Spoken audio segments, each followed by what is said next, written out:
Hi, this is Sive Morten with the daily update on EuroFX. I post my exclusive market overviews with the key political and economical events, charts and important levels on the ForexPeaceArmy.com forums weekly. This short video is a response to rapidly changing situation on the currency markets and should help you to stay on top of the game and be profitable. I suggest you to visit ForexPeaceArmy.com forum and read my analysis for the week before watching this daily video. Welcome back everybody, let's take a look again at euro currency.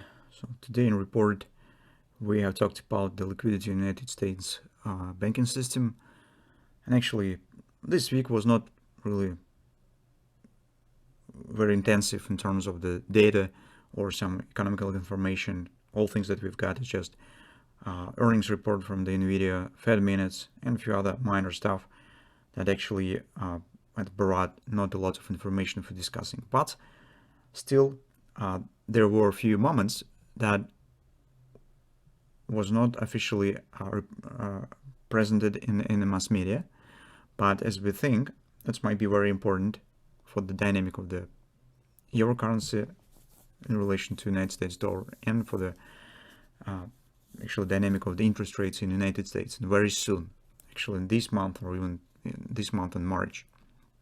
First of all, in the Fed minutes, it was a very important topic been touched concerning the quantitative tightening program of the Fed. And it was mentioned that in March meeting, which will be at the end of the March, the Fed started discussing the necessity of the quantitative tightening, possibly changing of the pace and how it might be, how it could impact on the financial system, whether it is needed or not. All this stuff is happening on the background of changing some important indicators, such as the cash balance of the United States Treasury, an account in the Fed, dynamic of the reverse repo, changing and rising of the money supply. And as you know, at the 11th of the March, the BTFP program will be closed. So this source of the liquidity will be impossible for the banks very soon. So the meeting of the March meeting will be already after the BTFP program will be closed. And this creating very interesting background, especially if we take a look at recent dynamic of these indicators, performance of the stock market and so on. This led us to make some conclusions on the most probable way that Fed will act if some problems will appear, the way they will, how they will act if will be some problems with the liquidity, which in turn led us to make the conclusion on the performance of the euro currency in relation to the United States dollar. So all this stuff you could read in the weekly report. So speaking about the short-term perspective, here, now guys, actually we have nothing to do on the high time frames. Situation changed slowly. If you take a look at the monthly and weekly chart, we could start speaking on direction only if price will break either 113 level to the upside or 105, 106 area to the downside. Until this happen, we can't speak about further direction on a monthly chart, for example. The only thing that we still keep in mind on the high time frames is the quarterly bearish grabber that we have mentioned last time. We think that's very important, and it's creating some long-term bearish background upon the euro currency.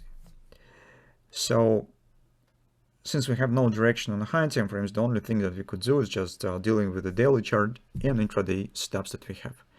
This scenario already stands in place. We have discussed it last week. On Thursday, it has started to work, and we're keep going with it. Actually, the major question here is what the pullback will be of this confluence. Because nominally, we have the bullish trend on the daily chart, and it means that on the daily, we have the bullish context.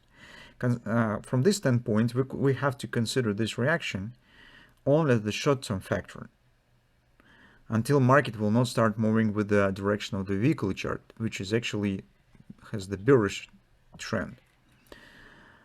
And that makes us to stay focused, initially at least, on the nearest target, this nearest on the intraday chart, and then see what will happen. If market will break it down and crush the short-term bullish context, it means that tendency is developing with the weekly time frame direction, which means market will show more extended downside performance. Until this will happen, a market keep chances on the deeper retracement and some upward continuation here, more fluctuations in this range. So that's the logic. So you consider reaction has started. Actually, we already talked about taking the short position here. If you remember, many traders, as you know, already have taken it. And you probably could move stuff to the break-even if you already have it. By looking on the lower time frame, we could set approximately the nearest target to consider. As probably should be somewhere around 107.70 by the two reasons. First of all, market has formed here a bullish reversal swing. And usually after reversal swings, market tends to show deeper retracement, especially when you could see that the previous drop was really significant. So this is actually, we could treat even some kind of the, I suppose, bread and butter trade, something of this kind. This is not perfect bread and butter, of course, but the idea is the same. We have bearish momentum, first retracement, strong retracement after long-term downside tendency. Usually the pressure of the bearish, the momentum of the bearish is still strong, which pushes the prices here to the low standing support levels. That's the idea of the possible retracement here. So we have bearish setup based on a strong confidence and starting of the market reaction in a way of the nicely looking bearish engulfing pattern. Second reason is potentially, as I said, since we do not know whether it will be direct downside continuation or it will be just minor retracement, we only know the 618 target, it's around 107.70.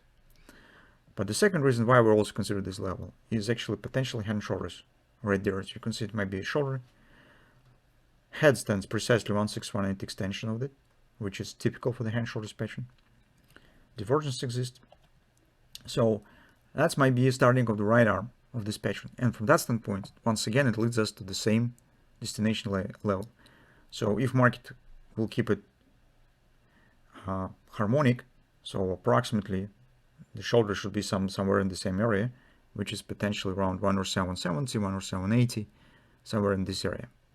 So that's the level that we intend to consider. For the bulls, this is also level to watch. Well, currently, we do not have any good background for taking long position immediately. So bulls have to wait either when the market will erase this short-term bearish context, jumping above this area, or it will complete this target and start watching for the possible hand shoulders right from this level. So for the bulls, this will be the first level to consider if you would like to take the long position.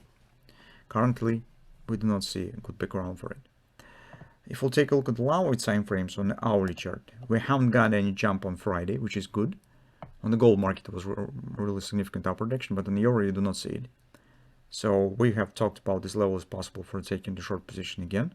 So maybe somebody of you already did this. So and we have this ABCD pattern based on the same engulfing. It has the OP around 107.50, which is a bit lower than our predefined level. So I would say that this level has less chances to be completed. And I would consider the COP here is 107.86 as more reliable target for those who keep the shorts. Why? Because if you take a look at the levels, you could see that COP perfectly agrees with the lower border of this confidence support, 107.91. And it might happen that maybe shoulder will be a bit smaller, but this is relatively lower risk target, more chances to see it than 107.50.